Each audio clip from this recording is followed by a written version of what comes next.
இன்னைக்கு ஆடிப்பெருக்கு அதுவுமா மாசாணி அம்மன் கோயிலில் வந்து மாசாணி பிக்சர் சார்பாக ராஜசேகர் அவர்கள் ப்ரொடியூசர் அண்ணன் இவங்களோட பேனரில் முதல் படமாக வடம்ங்கிற படம், இந்த படத்துக்கான பூஜை வந்து இன்றைக்கி போட்டிருக்கோம்.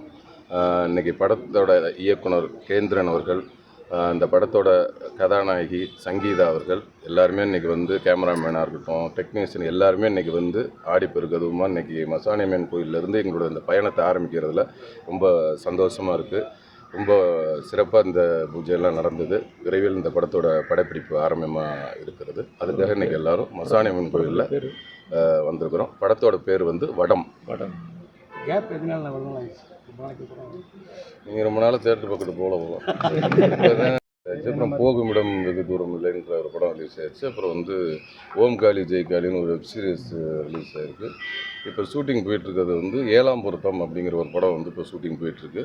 இப்போ அதை தொடர்ந்து இந்த வடம்ங்கிற படம் வந்து அடுத்து ஆகஸ்ட் 25க்கு மேலே ஷூட்டிங் ஸ்டார்ட் ஆகும்.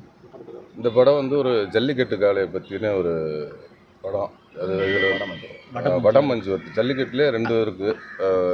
மாடு ஓடும்போது பிடிக்கிறது ஒன்று இருக்குது, வடம் மாடு அதுங்கிறது எல்லாம் சுற்றி உட்காந்துங்க கயிறில் மாட்டை கட்டி அதை பற்றி இன்றைக்கி ஒரு டீட்டெயிலாக வந்து ஒரு சொல்லியிருக்காரு. இந்த படத்தை பற்றி இன்னும் கதைகள் வந்து டைரக்டர் நிறைய சொல்லுவார். ஆனால் அதாவது தொடர்ந்து வந்து கமர்ஷியல் படம் கொடுக்கணும், ஆக்ஷன் படம் கொடுக்க வாய்ப்பு இருக்கானே. இதில் கொஞ்சம் ஆக்ஷன் கலந்துருக்கு, நம்பக்கூடிய லெவலில் ஆக்ஷனாக இருக்கும்.